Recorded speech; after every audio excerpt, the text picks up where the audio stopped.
Hello, everybody. I'm Micah Miranda, Economic Development Director with the City of Chandler. Today, we're joined by Paul Hart from NXP. Paul, how are you doing today? I'm doing great, Micah. Thank you. I'm Yeah. doing all right. So tell us a little bit about yourself.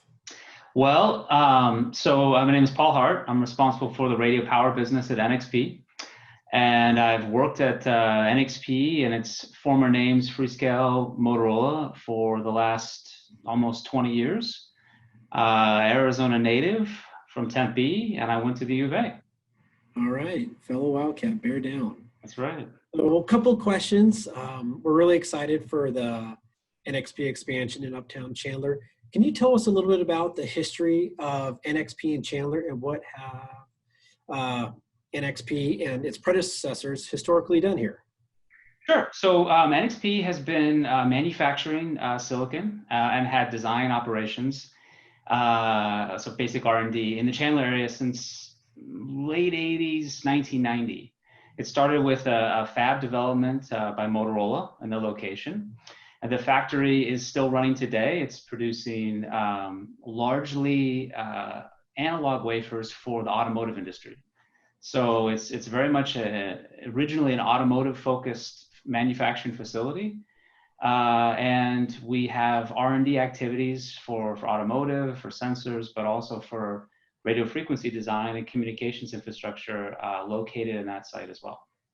It's really interesting how the technology you and your company manufactures ends up in so many of the products that often go unseen. So I mean, somebody threw out a fact one time, like there could be upwards of 24 NXP products in your average car.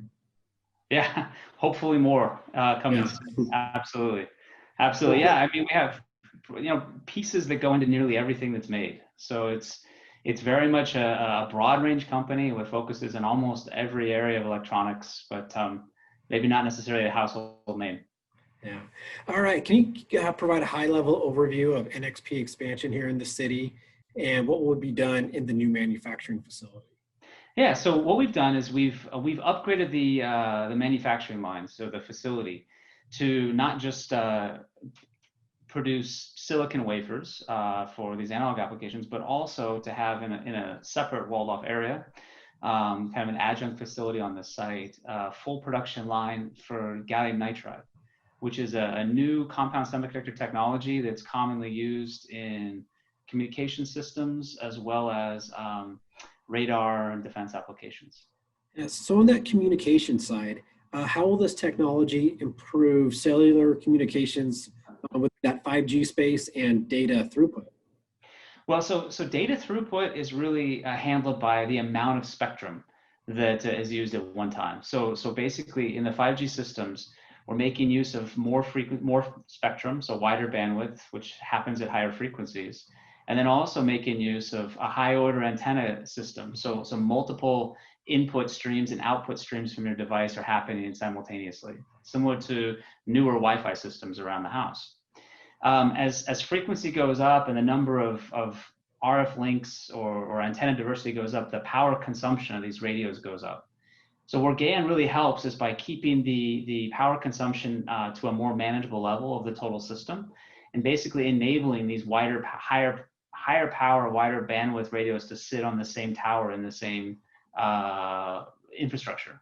So without having to build a bigger, fatter, stronger tower to support a heavier system, we can basically go back and upgrade 4G systems to 5G, and this new technology is a real enabler for that. Oh, that's really exciting.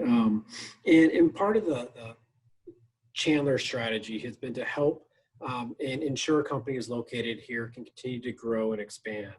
Can you talk a little bit about what made Chandler an ideal location for this expansion project? Yeah, there's a number of factors. First of all, we've had a long history of manufacturing in Chandler. We have a very stable, high quality facility. We have a very good, stable workforce in the Chandler community as well.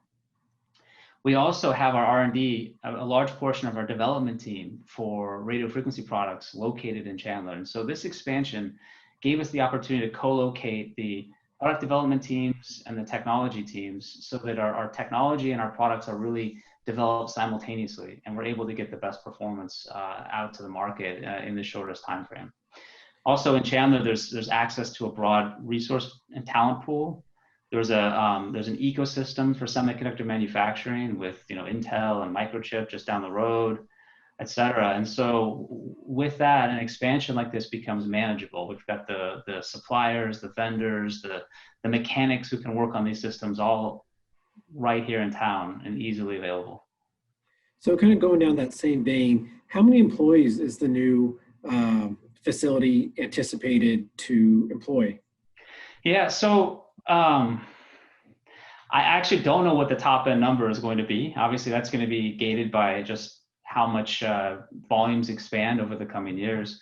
Currently, we have about 250 people in the Chandler site working on gallium nitride between manufacturing and the R&D teams. So roughly maybe close to 100 working on manufacturing today. And the idea is that as the volume grows, as the capacity expands of the facility, then obviously we'll grow to support what's needed. Well, it's an exciting expansion project here in Chandler, something that we've been looking forward to for a very long time, and really want to thank NXP and your leadership team for having confidence to continue to invest in the city of Chandler, and really wishing you guys a lot of success going forward, and we're forward to working with you on your next project. Thanks, Micah. Thanks a lot. Take care. Have a good day. You too. Bye.